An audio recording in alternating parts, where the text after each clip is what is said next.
Hi students.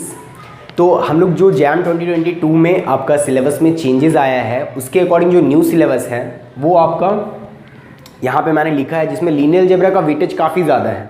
जैसा आप देख सकते हो कि 18 मार्क्स का एटलीस्ट आपके आउट ऑफ 100 पूछा जाएगा, जैसा मुझे लगता है एटलीस्ट 18 मार्क्स कम से कम इतना तो आएगा ही। और अगर आप यहाँ पे देखोगे तो पहले आपका जो सिलेबस था और इस बार का सिलेबस में डिफरेंस क्या किया गया है। जस्ट पहले आपका जो लीनियर अलजेब्रा था वो एक सिंगल सिलेबस में लिखा था, चेंजेस कुछ ज़्यादा हुए नहीं हैं, बट दो इस बार क्या किया गया है कि दो पार्ट में स्प्लिट कर दिया गया है, matrices and finite dimensional vector space. देखो सिलेबस के अकॉर्डिंग देखोगे तब तो कोई बहुत ज़्यादा चेंजेस नहीं हुआ है, मेजर चेंजेस, लेकिन इनके पीछे का आप इंटेंशन समझ सकते हो कि उन्होंने मैट्रिक्स को पूरा अलग कर दिया है और आपके जो लीनियर अलजेब्रा का जो ये है लीनियर ट्रांसफॉर्मेशंस उसको अलग कर दिया है। इसका मतलब क्या है कि आपके मैट्रिसेस के इस बार काफ़ी ज़्यादा प्रोबेबिलिटी है कि अच्छे क्वेश्चंस बनेंगे, ठीक है, मैट्रिसेस से, और फिर लीनियर ट्रांसफॉर्मेशंस के क्वेश्चंस। तो आप यहाँ से एक चीज़ देख सकते हो कि ये आपका टोटल 15 टॉपिक्स है। मैंने यहाँ पे टॉपिक्स वाइज क्यों लिख दिया है, क्योंकि जैसा कि आपको पता है कि हमारा जो माइंड होता है वो नंबर्स में काफ़ी ज़्यादा अच्छा सोचता है। तो अगर यहाँ पे नंबर आपको पता चल गया 8 और 7 15, तो देखो आपको भी याद हो गया होगा कि लीनियर अलजेब्रा में टोटल 15 टॉपिक्स पढ़ने हैं। अब अपने फिंगर्स में काउंट कर सकते हो कि वो 7 टॉपिक्स क्या क्या है। तो ऐसे आप बार बार जब भी कहीं भी शान से आप बैठोगे आप अपने माइंड में सोचना कि लीनियर अलजेब्रा में दो आपको चीज़ें पढ़नी है, मैट्रिक्स और finite dimensional vector space. Matrix में आपको क्या क्या पढ़ना है तो आप अपने फिंगर्स में काउंट कर लेना फटाफट कि आपको ये पर्टिकुलरली पढ़ना है। लाइक जो भी चीज़ देखो यहाँ पे मैंने लिखा है सब चीज़ इस तरीके से कि रेंज, आपका rank of matrix, nullity, rank nullity theorem, जो भी चीज़ है, और determinant, inverse, eigen value, eigen vector, system of linear equation, तो ऐसे आप काउंट कर सकते हो। उसी तरीके से आप second finite dimensional vector space के लिए काउंट कर सकते हो। तो जैसे आप बार बार जब भी सिलेबस को अपने फिंगर में काउंट करते हो इससे फ़ायदा क्या होता है, आप सोच सकते हो कि हाँ सिस्टम ऑफ लीनियर इक्वेशन, इसके रिगार्डिंग जितने भी थ्योरम्स हैं, कंसेप्ट्स है, क्या मुझे याद है। और दूसरा चीज़ मैं आपको क्या बोलूँगा कि इस चीज़ को आप लिख करके प्रॉपरली एक ऐसी जगह पे लगा दो जहाँ पे आप बार बार देख सको, ताकि देख करके आप रिकॉल कर सको कि आपको चीज़ें याद है या नहीं है। ये काफ़ी इससे आपको बेनिफिट मिलेगा। और एक चीज़ जो मैं आपको एडवाइस दूंगा, क्योंकि देखो एग्ज़ाम्स तो सब दे रहे हैं, सबको एग्ज़ाम्स क्लियर करना है, सबको आईआईटीज़ जाना है, पर मैं आपको बोलूँगा कि अगर आप एग्ज़ाम निकालना चाहते हो बहुत ही अच्छे से, क्योंकि क्वेश्चंस तो सभी बना रहे हैं, आपको अगर अच्छे से एग्ज़ाम को क्लियर करना है तो मैं बोलूँगा कि आप बुक्स पढ़ो, ठीक है, कोई भी पर्टिकुलर बुक फॉलो करो। काफ़ी ज़्यादा अच्छी अच्छी बुक्स हैं जो आप फॉलो कर सकते हो, जैसे कि linear algebra done right by the Sheldon Axler, ये काफ़ी अच्छी बुक है। ये बुक मैं पढ़ा भी रहा हूँ, तो यूट्यूब पे आपको इसकी वीडियोस भी मिलेंगे, मैं अपलोड करूँगा वीडियोस इसके, तो आप वहाँ से देख सकते हो वीडियोस और बुक्स को पढ़ सकते हो, काफ़ी कुछ सीखोगे। फिर आपके फ्रीडबर्ग की बुक है, बहुत ही अच्छी बुक है लीनियर अलजेब्रा के लिए। फिर आपका हॉफमैन एंड कुंज है, शॉम आउटलाइन सीरीज़ है, ऐसी काफ़ी अच्छी बुक्स हैं। और आपको मैं बोलूँगा कि कोई भी एक आप स्टैंडर्ड बुक पकड़ो और उसको कंप्लीट कर लो पूरे अच्छे से, ताकि अल्टीमेटली आपके पास पूरा कंसेप्ट आ जाए। क्योंकि अल्टीमेटली आप एमएससी करोगे आईआईटी से, मास्टर्स अपना आईआईटी से करोगे, तो आप अल्टीमेटली रिसर्च लाइन में बढ़ रहे हो, आपको मैथ सब्जेक्ट्स में इंटरेस्ट है, आप आने वाले टाइम पे प्रोफेसर बनोगे तो टीच करोगे। अगर आपको सब्जेक्ट का ही नॉलेज नहीं होगा तो फिर कुछ फ़ायदा नहीं है। अल्टीमेटली आप एग्ज़ाम निकल के चले जाओगे लेकिन आपको सब्जेक्ट का वो टेस्ट नहीं मिलेगा, और अल्टीमेटली जो मज़ा है वो सब्जेक्ट में है, ना कि आईआईटीज़ में है। तो अब ये चीज़ को समझो, ठीक है, सब्जेक्ट को पढ़ो, मज़ा लो, बुक्स कंप्लीट करो। तो ये जो चीज़ है आपका ओवरऑल, देखो इसके लिए आपको करना क्या है, इसके लिए देखो मैं आपको थोड़ा थोड़ा फील दे देता हूँ सारे टॉपिक्स का। देखो सबसे पहला आपका है सिस्टम ऑफ लीनियर इक्वेशन। तो जैसा कि आप लोगों ने अपने क्लास 12th में भी देखा है कि आपके जो इक्वेशंस होते थे, जैसे मान लो कि एक सिंपल सा इक्वेशन लिखते हैं x + y = 5 and x - y = 4, तो आपने सीखा कि इस इक्वेशन को आप मैट्रिक्स में कन्वर्ट कर सकते हो। कैसे करते थे मैट्रिक्स में कन्वर्ट, तो आपको याद होगा कि इसको आप क्या करते थे, जस्ट लिख देते थे कुछ इस तरीके से 1 1 1 - 1 और यहाँ से x y, तो मैट्रिक्स इक्वेशन में कन्वर्ट हो जाता था 5 4। अगर आप मल्टीप्लाई करोगे तो यहाँ से आएगा x + y = 5 और यहाँ से करोगे तो x - y = 4, क्योंकि आपको पता है मैट्रिक्स में आप मल्टीप्लाई करके ऐड इस तरीके से करते हो और इक्वेट करते हो दो मैट्रिक्स को, अगर वो इक्वल हो तो ये चीज़ आ जाता है। अब अगर आप यहाँ पे एक चीज़ देखो तो अल्टीमेटली आपका एक मैट्रिक्स आ गया, ये मैट्रिक्स, ठीक है। तो अब हमें सिस्टम ऑफ लीनियर इक्वेशन, मतलब ये एक आपका सिस्टम ही हो गया लीनियर इक्वेशंस का, ऐसे बहुत सारे हो जाएंगे इक्वेशंस, उसको हम लोग मैट्रिक्स में कन्वर्ट कर सकते हैं, ठीक है, इसलिए मैट्रिक्स में ये टॉपिक है। अब यहाँ पे आपकी दो चीज़ें होती है, देखो ये हमारा a हो गया, ये x, और इसको बोलते हैं b, तो हम लोग इसको ऐसे लिखते हैं ax = b, अब देखो यहाँ पे आपकी दो चीज़ें हो सकती हैं, अगर ax इक्वल्स टू बी अगर आपका है तो या तो ये ज़ीरो होगा या नहीं होगा। अब हम लोग इसमें ज़ीरो पे इतना फोकस क्यों करते हैं कि बी ज़ीरो हो, इससे हमें इससे लेना देना क्या है। तो यहाँ पे देखो बेनिफिट हमारा क्या होता है कि अगर आपका ax इक्वल्स टू बी है, लेट से मान लो ये बी ज़ीरो है, तो इसको हम लोग बोलते हैं होमोजीनियस इक्वेशन। इससे फ़ायदा क्या होता है, क्योंकि अब देखो पहला बात तो x की जगह पे आप जीरो पुट करोगे, कोई भी मैट्रिक्स को जीरो से मल्टीप्लाई करो तो जीरो सेटिस्फाइड है, मतलब जीरो इसके अंदर है। साथ में अब देखो मान लो कि अगर इसके अंदर x1 इसका सोल्यूशन है तो ax1 equals to zero, x2 solution है तो ax2 इक्वल्स टू जीरो। अब और हमें एक बेनिफिट क्या हो रहा है कि अगर x1 और x2 सोल्यूशन है तो आप देख सकते हो कि x1 प्लस x2 भी सोल्यूशन होगा। कैसे देखो, a x1 प्लस x2 करो, क्या आएगा, मल्टीप्लाई कर दो अलग अलग, ax1 प्लस ax2, यानी कि ये ज़ीरो बन जाएगा। उसी तरीके से आप देख सकते हो a टाइम्स, अगर ये x1 सोल्यूशन है तो कोई भी लैम्डा ले लो आप रियल नंबर, अगर आप रियल नंबर में बात कर रहे हैं हम लोग तो फील्ड, तो यहाँ से देखो आपका क्या होगा, लैम्डा बाहर आपको पता है मैट्रिक्स में ये बेनिफिट होता है कि आप ऐसे बाहर कर सकते हो, तो ये आ जाएगा ऐसा, और ये x1 क्या है हमारा ज़ीरो। तो अल्टीमेटली देखो ये भी सोल्यूशन है x1 प्लस x2 भी और लैम्डा x1 भी। अगर आप यहाँ से सोचो, जस्ट मैं आपको एक आइडिया दे रहा हूँ, मे बी अगर आप लोगों ने ये नहीं पढ़ा है वेक्टर स्पेस वगैरह तो समझ में नहीं भी आ रहा हो, लेकिन मैं जस्ट आपको आइडिया दे रहा हूँ कि चीज़ें आप कैसे सोच सकते हो। तो देखो हम इतना ज़्यादा इस पर इंटरेस्टेड क्यों है x इक्वल्स टू जीरो वाले पे, क्योंकि इसके सोल्यूशन वेक्टर स्पेस बनाते हैं। क्योंकि अगर आप इनका कोई भी एक सोल्यूशन लेते हो तो उनका लीनियर कॉम्बिनेशंस भी, अगर दो सोल्यूशंस आप लेते हो तो उनका कॉम्बिनेशंस भी सोल्यूशन होगा। तो यहाँ से हमारे पास वेक्टर स्पेस का कंसेप्ट आता है। फिर जब हम लोग ax इक्वल्स टू बी लेते हैं जहाँ पे ये जीरो नहीं है, इसको भी हम लोग रिलेट कर देते हैं जीरो वाले से, क्योंकि आपको पता है कि इधर अगर जीरो हो राइट साइड में तो सुपर ईजी हो जाता है सॉल्व करना, बट इन दोनों को भी हमने रिलेट कर दिया है। जिसमें आपको एक छोटा सा हिंट देता हूँ, आप सोचना इस चीज़ को, मज़ा आएगा। देखो आप कैसे सोच सकते हो कि अगर मान लो कि ax इक्वल्स टू बी को हमने लिख दिया ax equals to zero let say, तो इसका अगर सोल्यूशन है लेट से x1 और इसका अगर सोल्यूशन है x2, तो आप चेक करना कि x2 प्लस लैम्डा x1 भी सोल्यूशन होगा। मतलब क्या कि इसका अगर हमको सिर्फ एक सोल्यूशन मालूम हो, सिर्फ एक सोल्यूशन, तो हम लोग क्या कर सकते हैं, यहाँ से देखो कि यहाँ से हमने क्या निकाला कि x1 इसका एक सोल्यूशन, उसका लैम्डा टाइम्स करेंगे x2 प्लस लैम्डा x1, तो वो भी इसका सोल्यूशन आएगा। आप चेक कर सकते हो आराम से, यहाँ पे पुट कर दोगे x2 की जगह पे देखो ax2 plus a lambda x1, ये वाला पार्ट आपका a x1 ज़ीरो हो जाएगा और ये वाला ax2 इक्वल्स टू b, तो ये भी सोल्यूशन होता है। तो ये काफ़ी इंटरेस्टिंग सा कंसेप्ट है दोनों के बीच में, बट ठीक है वीडियो में लंबा नहीं करता हूँ, मैं जस्ट आपको एक रिलेट करा रहा हूँ दोनों चीज़ों को, आप कैसे सोच सकते हो। हर एक मैट्रिक्स को आप लीनियर ट्रांसफॉर्मेशन से रिलेट कर सकते हो, तो इनका बहुत ही अच्छा कॉम्बिनेशन है, रिलेशन है। तो ये आपके सिस्टम ऑफ लीनियर इक्वेशन हुए। उसी तरीके से आपको फिर रैंक पढ़ना है। रैंक आप जानते हो कि किसी मैट्रिक्स का ये एक ऐसा नंबर जो किसी भी मैट्रिक्स को एक यूनिक नंबर से जोड़ देता है, जैसे कि डिटर्मिनेंट करता है, सेम यही काम। तो ये आप रैंक आपने पढ़ा था, जिसमें आपने लीनियरली इंडिपेंडेंट रो के बारे में पढ़ा था कि आपको पता है कि कोई भी, जैसे कि हम लोग ने ऑलरेडी ये काम किया है, आपके क्लास 12th में ही आपने किया है। रो इक्विवेलेंट फॉर्म आप लगाते हो, इसको इधर उधर माइनस करते हो, तो बेसिकली आप कर क्या रहे हो, दो इक्वेशंस को इधर उधर माइनस करके। जब आप मैट्रिक्स लिखते थे, लेट से मान लो 1 1 1 -1, तो अब करते क्या थे, बेसिकली ये इक्वेशंस को ही तो सब्ट्रैक्ट कर रहे होते थे एक दूसरे से और सॉल्व करते थे। इससे आप क्या बोलते थे कि जो आपका अल्टीमेटली सॉल्व हो क्या आता था, फिर आप इन्वर्स निकालने के लिए आपने इन सब चीज़ों को यूज़ किया होगा क्लास 12th में।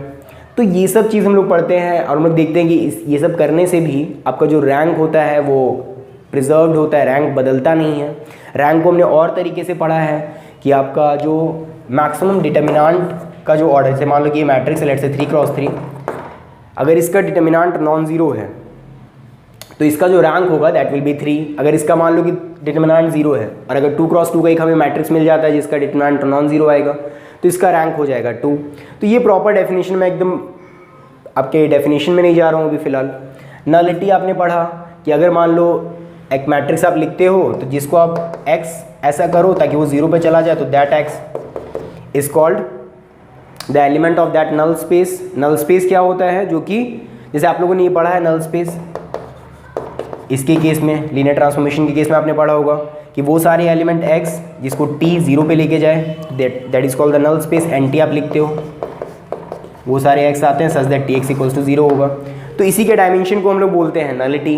तो यहाँ पे मैट्रिक्स के सेंस में भी जो स्पेस बनाता है, जैसे अभी हम लोगों ने देखा था कि इसका जो सोल्यूशन होगा वो तो एक वेक्टर स्पेस बनाएगा। तो उस वेक्टर स्पेस, क्योंकि अब हमारे पास वेक्टर स्पेस है, so now we can discuss about the dimension and basis. क्योंकि वेक्टर स्पेस के पास आपको पता है बेसिस डायमेंशन होता है, क्योंकि हम लोग फाइनाइट डायमेंशन पे बात कर रहे हैं।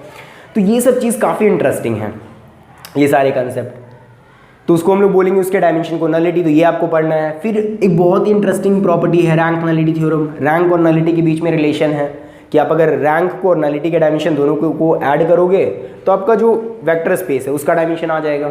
मतलब कि जो आपका ए है मैट्रिक्स है उसके जितने भी कॉलम्स हैं उसका डायमेंशन आ जाएगा। तो ये सब चीज़ बहुत ही इंटरेस्टिंग, ये सब हम लोगों ने देखा है अपने कोर्सेज़ में और आपने भी पढ़ा होगा। अगर इन सब चीज़ों को देखा होगा तो वीडियोज़ अभी अपलोड होंगे लीनियर अलजेब्रा के, तो आप देख सकते हो। बुक से भी बहुत ही अच्छा शेल्डन एक्सेलर बुक मैं कवर कर रहा हूँ पेज बाय पेज, तो आप उसमें देख सकते हो। फिर ये इन्वर्स, एक मैट्रिक्स का इन्वर्स आपको पता है कि यूनिक मैट्रिक्स मिलता है हर एक मैट्रिक्स ए के लिए, such that A B is equals to identity. अगर ये हर एक मैट्रिक्स के लिए, मतलब जिन मैट्रिक्स के लिए मिलेगा उन मैट्रिक्स को हम लोग बोलेंगे इन्वर्टिबल मैट्रिक्स, ठीक है। जिनके लिए नहीं मिलता है उसको हम लोग बोलते हैं कि इन्वर्टिबल नहीं है वो मैट्रिक्स। फिर वैसे हम लोग डिटर्मिनांट पे बात करते हैं। डिटर्मिनांट एक पूरे के पूरे बड़े से मैट्रिक्स को एक यूनिक नंबर पे जोड़ देता है। डिटर्मिनांट निकालना आपने सीखा है ऑलरेडी। फिर eigen value and eigen vector, बहुत ही इंपॉर्टेंट कॉन्सेप्ट और बहुत ही आपका इंटरेस्टिंग भी है ये चीज़। इसका काफ़ी ज़्यादा आपका ज्योमेट्रिकल इंटरप्रिटेशन है। मैं आपको छोटा सा एक ज्योमेट्रिकल इंटरप्रिटेशन देता हूँ, आप सोच सकते हो इस चीज़ को।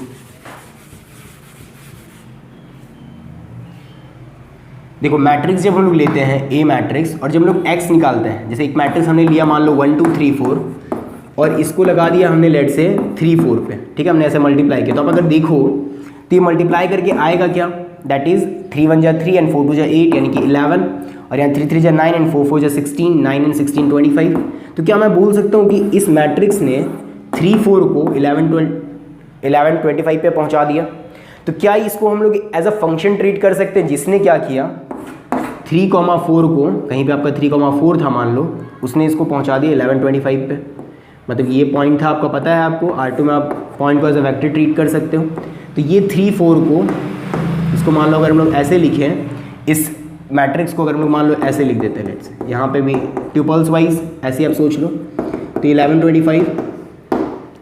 तो देखो इसको मैट्रिक्स ने इसको ऐसे कन्वर्ट कर दिया। मतलब कि क्या किया इस मैट्रिक्स ने, इस पॉइंट को रोटेट भी किया और साथ में स्केलिंग भी किया। लेकिन हम क्या चाहते हैं कि हमारा जो मैट्रिक्स हो वो क्या करे, एक्स क्या करे, रोटेट ना करे, जस्ट स्केल करे। मतलब कि इसको घुमा ना दे, इसी लाइन पे रखे। और अब ऐसा हम क्यों चाहते हैं, क्योंकि आपको पता है वेक्टर स्पेस, हम लोग बहुत ज़्यादा वेक्टर स्पेस में ही हम लोग सारे इंटरेस्टेड होते हैं। और आपको पता है जो भी लाइन इससे पास करे, देखो छोटे से वीडियो में सारा बताना पॉसिबल नहीं है, इसलिए मैं कोशिश कर रहा हूँ बहुत सम अप करके आपको बता दूँ, लेकिन ज़्यादा से ज़्यादा कंसेप्ट्स। तो इसके अंदर क्या होता है, आप एक ही लाइन में अगर रहोगे, दो एलिमेंट को ऐड करोगे, मल्टीप्लाई करोगे, सब तो आप एक ही में रहते हो। मतलब कि आपको पता है कि 1 डायमेंशन का जो स्पेस होता है वेक्टर स्पेस R2 में, वो सिर्फ आपका लाइन्स होता है जो ऑरिजिन से पास करे। तो इसके कारण हम लोग क्या करते हैं, x equals to lambda x, देखो 0 तो ऑलरेडी सेटिस्फाइड है। तो इस तरह के हम लोग मैट्रिक्स में हम लोग क्या करते हैं, जब एक्स करेंगे तो आपका क्या आना चाहिए, लैम्डा एक्स। मतलब क्या कि इस मैट्रिक्स ने इस एक्स को क्या किया, जस्ट कुछ टाइम स्केल कर दिया। मतलब इसका डायरेक्शन वही रखा, डायरेक्शन अगर इधर है तो इधर ही है, बस ये स्केल्ड हो गया। तो ये कंसेप्ट है काफ़ी इंटरेस्टिंग। फिर आप इसको इधर लेके आते हो तो इसको ऐसे लिख सकते हो, A x minus lambda x is equals to 0। अब इसको आप क्या लिख सकते हो, A x minus lambda x को आप आइडेंटिटी मैट्रिक्स आई एक्स भी लिख सकते हो इज इक्वल्स टू 0, क्योंकि आपको पता है आइडेंटिटी मैट्रिक्स, इसको आप आइडेंटिटी मैप की तरह भी ट्रीट कर सकते हो। ये काफ़ी हमारे पास इंटरेस्टिंग कंसेप्ट है कि आप मैट्रिक्स को जब चाहो लीनियर ट्रांसफॉर्मेशन में ले आओ, आपको जब जरूरत पड़े तो लीनियर ट्रांसफॉर्मेशन को मैट्रिक्स में ले आओ, मैट्रिक्स को लीनियर ट्रांसफॉर्मेशन में, जैसा आपको जरूरत पड़े। अब देखो जैसे आप यहाँ से x बाहर करते हो तो क्या हो जाएगा, a minus lambda I x equals to 0। अब आप यहाँ से क्या सोच सकते हो कि ये अगर हमारा एक मैप है, क्योंकि पता है आपको a अगर एक, मान लो कि अगर आप लीनियर ट्रांसफॉर्मेशन की तरह सोच रहे हो और i अगर एक लीनियर ट्रांसफॉर्मेशन, या मान लो कि ये मैट्रिक्स है, ये भी मैट्रिक्स है, तो अल्टीमेटली दोनों एक मैट्रिक्स आया। तो इस मैट्रिक्स ने x को कहाँ पहुँचा दिया, 0 पे। तो अब ये भी तो हम बोल सकते हैं कि ये जो x है बेसिकली वो a माइनस लैम्डा आई के नल स्पेस में बिलोंग कर रहा है। तो ये सब काफ़ी एक अच्छा रिलेशन है जो आप देख सकते हो। उसी तरीके से फिर हमें फाइनाइट डायमेंशनल वेक्टर स्पेस पढ़ने हैं, जिसमें कुछ फाइनाइट नंबर ऑफ एलिमेंट्स आप वेक्टर से लेते हो और वो पूरा का पूरा जनरेट कर देता है आपके वेक्टर स्पेस को। फिर उसमें हम लोग लीनियर इंडिपेंडेंस ऑफ वेक्टर्स देखते हैं, कैसे आपके वेक्टर्स लीनियरली इंडिपेंडेंट हैं, एक को दूसरे के टर्म में नहीं लिख सकते हैं। फिर आपका बेसिस हमने पढ़ा है कि लीनियरली इंडिपेंडेंट हो और कुछ एलिमेंट्स मिला करके आपके स्पेस को जनरेट करें। डायमेंशन हमने पढ़ा, बेसिस के अंदर के एलिमेंट्स जितने नंबर ऑफ एलिमेंट्स होते हैं बेसिस में उसको डायमेंशन बोलते हैं। फिर आपका लीनियर ट्रांसफॉर्मेशन, ये चीज़ देखो लीनियर ट्रांसफॉर्मेशन बहुत ही नेचुरली आता है आपके, डायरेक्टली आता है आपके लीनियर फंक्शन से। जैसे आप लोग लीनियर फंक्शन जानते हो, लीनियर फंक्शन का डेफिनेशन सिंपल कि आपका एफ क्या होना चाहिए, ए एक्स प्लस बी। बस यहाँ पे हम क्या देखना चाहते हैं कि 0 0 पे जाए, ऐसे फंक्शंस हम लोग लेते हैं लीनियर फंक्शन। जैसे आप इसको सॉल्व करोगे तो आपका क्या आएगा, देखो जैसे ही आप यहाँ पे 0 डाल दोगे तो क्या हो जाएगा, f0 is equals to a into 0, या b का वैल्यू 0 हो गया, मतलब ये 0 हो गया। अब आप बोलोगे 0 0 पे क्यों ले रहे हैं, तो हम ये चाहते हैं क्योंकि हम लोग जब लीनियर ट्रांसफॉर्मेशन डिफाइन करते हैं तो एक वेक्टर स्पेस से दूसरे वेक्टर स्पेस पे जाते हैं, तो हम अल्टीमेटली कर क्या रहे हैं, 0 को फिक्स रख रहे हैं। अब इसको एक छाते की तरह भी सोच सकते हो कि एक आपका छाता है जिसमें एक पॉइंट है जो कि फिक्स है और आप इसको घुमा दे रहे हो। मतलब क्या, अब जैसे मान लो कि अगर आप R2 से R2 में अगर जाते हो, R2 मतलब आपका क्या हो गया, प्लेन। इस प्लेन में अगर आप जाओगे तो देखो पॉइंट को हमने फिक्स रख दिया है, ये वाले पॉइंट। इसके और भी मल्टीपल रीजंस हैं, ये बहुत ही नेचुरली आता है 0 वाला कंसेप्ट, ठीक है। बहुत सारे इसके रीजंस हैं ये लेने के। हम लोग चाहते हैं कि ये ट्रांसफॉर्मेशन क्या करे, स्पेस को एक स्पेस को दूसरे स्पेस में पहुंचाए। आपको पता है कि 0 एक सब स्पेस होता है, तो ये भी एक रीज़न है 0 लेने का। और तो आप इस तरीके से देख सकते हो कि इसकी क्या प्रॉपर्टी है। आप देखोगे जब भी आप एक लीनियर फंक्शन सिंपल लेते हो तो आप दो चीज़ें उससे देखते हो कि आप x प्लस वाई निकालोगे, देखो a x plus y A x plus A y, यानी कि f x plus f y आ जाता है। और इसी को अगर स्केलिंग करोगे लैम्डा टाइम्स, तो आपका देखो ये लैम्डा आप बाहर भी निकाल सकते हो। तो बस यही जो दो प्रॉपर्टीज़ है लीनियर फंक्शन की, ये हमने एज इट इज़ अप्लाई कर दिया है इसके अंदर। लीनियर ट्रांसफॉर्मेशन का डेफिनेशन भी आप देखोगे यही है कि एक फंक्शन जो कि R2 से मतलब V से W में डिफाइंड है, और हमारा होना क्या चाहिए, दो कंडीशन सेटिस्फाई करना चाहिए कि t of x plus y जो हो वो tx प्लस टी वाई हो, और t ऑफ लैम्डा x जो हो वो लैम्डा tx हो, वह लैम्डा बिलोंग्स टू फील्ड, ठीक है। क्योंकि वेक्टर स्पेस है तो आपको पता है एक फील्ड तो आप लोगे ही, क्योंकि उसके एलिमेंट जहाँ से लोगे। फिर देखो बहुत ही इंटरेस्टिंग कंसेप्ट है मैट्रिक्स रिप्रेजेंटेशन। हम लोग किसी भी लीनियर ट्रांसफॉर्मेशन का मैट्रिक्स बना सकते हैं। अब ये देखो मैं एक बार सम अप कर देता हूँ फटाक से, कैसे कर सकते हैं। क्योंकि आपको पता है अगर मान लो आप एक वेक्टर स्पेस से दूसरे वेक्टर स्पेस में अगर ट्रांसफॉर्मेशन ले रहे हो तो V आपका एक वेक्टर स्पेस है, तो इसके पास तो बेसिस होगा। अब जो भी आपका बेसिस आएगा, जैसे मान लो कि इसका बेसिस है E1, तो आप T जैसे ही लगाओगे E1 पे तो आप W पे चले जाओगे। मान लो V का डायमेंशन n है, इसका डायमेंशन m है, तो आपके पास यहाँ n एलिमेंट्स होंगे इन टोटल। अब सब एलिमेंट्स का क्या करोगे, जैसे मान लो E1 E2 ऐसे आपके मान लो कि या मान लो कि V1 V2 dot dot dot dot Vn तक आपके इसके बेसिस एलिमेंट है। तो आप क्या करोगे, T E1 निकालोगे, जो आया उसको एज अ कोऑर्डिनेट वाइज यहाँ पे लिख दोगे, क्योंकि अब T1 कहाँ जाएगा, या मान लो T V1 है तो कहाँ पे जाओगे आप, T V1 आप चले गए W में, और W का डायमेंशन क्या है, m है, तो आप m कोऑर्डिनेट्स में लिख पाओगे। देखो यहाँ रोज आपके m आ गए, और कितना ठो लिखना है आपको, T Vn, ठीक है। मैं थोड़ा फटाफट बता रहा हूँ, शायद आपको ये मे भी समझ में नहीं आ रहा हो, तो आप पूरा भी कंप्लीट वीडियो देख सकते हो, अभी अपलोड होंगे वीडियोज़। तो ये चीज़ आपको आई थिंक समझ में आ गया होगा। अब देखो फिर यही आपका मैट्रिक्स बन जाता है। एक फटाक से अगर हमें देखना हो तो फटाक से देख लेते हैं। लेट से अगर मान लो R2 से R2 में लेते हैं, यानी R2 मतलब क्या, आपका plane R cross R। X y को मान लो अगर मैं डिफाइन कर देता हूँ x plus y comma x minus y. अब R2 का आपको पता है बेसिस क्या होता है, 1 0 एंड 0 1, तो निकाल लेते हैं। T1 0 कितना आएगा, देखो 1, x की जगह 1, y की जगह 0 यानी कि 1, और 1 माइनस 0 यानी कि यहाँ पे 1। अब T0 1 निकालते हैं, कितना आ जाएगा 1 माइनस 1। देखो बस आपको करना है क्या, T1 0 को यहाँ लिख देना है ऐसे 1 1, और इसको लिख देना है यहाँ 1 माइनस 1, क्योंकि इसका भी बेसिस क्या है R2 का 1 0 0 1, तो इसको आप लिख सकते हो 1 टाइम्स 1 0 प्लस 1 टाइम्स 0 1। तो आपका देखो ये जो कोफिशिएंट आया ये यूनिक कोफिशिएंट आता है, तो हम लोग लिख देते हैं 1 1। फिर यहाँ पे इसको लिख सकते हैं 1 टाइम्स 1 0 प्लस माइनस 1 टाइम्स 0 1। तो अब देखो ये जो कोफिशिएंट आया 1 एंड माइनस 1 ये यहाँ लिख देंगे। तो आप अल्टीमेटली आपने किया क्या, इस ट्रांसफॉर्मेशन को आपने कन्वर्ट कर दिया मैट्रिक्स में। सिमिलरली इस मैट्रिक्स को आप कन्वर्ट कर सकते हो ट्रांसफॉर्मेशन में, एक्स वाई से जैसे ही मल्टीप्लाई करोगे। देखो जैसे आपका मान लो ये मैट्रिक्स दिया हुआ है, लेट से 1 1 1 माइनस 1, जैसे ही आप इसको एक्स वाई से मल्टीप्लाई करोगे देखो क्या आ गया आपका, एक्स प्लस वाई और एक्स माइनस वाई। इसका तो हम लोग बोल सकते हैं टी ऑफ एक्स वाई जो है मेरा, दैट इज दिस। तो आपने कन्वर्ट करना सीख लिया मैट्रिक्स को ट्रांसफॉर्मेशन में, ट्रांसफॉर्मेशन को मैट्रिक्स में। तो ये काफ़ी इंपॉर्टेंट कॉन्सेप्ट है। फिर आपका दो, जैसे ही आपका ट्रांसफॉर्मेशन आता है तो दो नेचुरल हमारे सब स्पेस क्रिएट होते हैं। देखो टी हमारा कहाँ से कहाँ तक है, लेट से वी से डब्ल्यू, दो नेचुरल सब स्पेस क्रिएट होते हैं। कौन कौन से? एक null space, null of T जिसको बोलते हैं, इसके अंदर वो सारे एलिमेंट होते हैं एक्स बिलोंग्स टू वी का, such that T x equals to 0, जो 0 पे जाए। और ये एक आपका स्पेस बनाता है, आप आराम से प्रूव भी कर सकते हो सारी चीज़ों को। और आपका ये जो होता है वी का सब स्पेस होता है नल स्पेस, ये किसका सब स्पेस बनता है? और रेंज जो होता है वो इधर जाता है, कि आपको पता है रेंज तो इसी का सब स्पेस होगा। और ये भी सबसे बड़ा बात है, रेंज भी आपका जो होता है सबसेट नहीं होकर सब स्पेस बनता है। ये काफ़ी इंपॉर्टेंट प्रॉपर्टीज़ हैं। तो ये इसका सब स्पेस होता है। तो जैसे ही आपका टी आएगा तो आप जान लो कि दो आपके सब स्पेस नेचुरली बनते हैं, नल स्पेस और रेंज स्पेस। तो ये चीज़ आपको पढ़ना है। फिर इनके ऊपर भी एक फॉर्मूला है, मतलब कि आपका एक थ्योरम लगाया गया है कि नल स्पेस का डायमेंशन और रेंज स्पेस का डायमेंशन दोनों को आप ऐड करोगे तो आपको इसका डायमेंशन आ जाएगा। तो इतना इंटरेस्टिंग ये चीज़, मैंने आप एक बार ओवरऑल सम अप करने का सारा चीज़ को कोशिश किया है। आप अच्छे से पढ़ो, सीखो और बहुत ही अच्छे से पढ़ो लीनियर अलजेब्रा को, क्योंकि ये आपके प्री रिक्विजिट्स हैं। जब आप किसी भी कोर्स को सीखोगे ना आने वाले टाइम पे, आप कोई भी, चाहे अप्लाइड की भी कोर्स आप सीखने जाओगे ना, तो वहाँ पे देखना आपका कोर्स में पहले लिखा होगा कि प्री रिक्विजिट, मतलब पहले आपको चाहिए, पहले आप पढ़े हुए होने चाहिए लीनियर अलजेब्रा अच्छे से। ठीक है, तो अच्छे से इंजॉय करो मैथमेटिक्स को और बहुत ही अच्छे से पढ़ो। Thank you so much, thanks.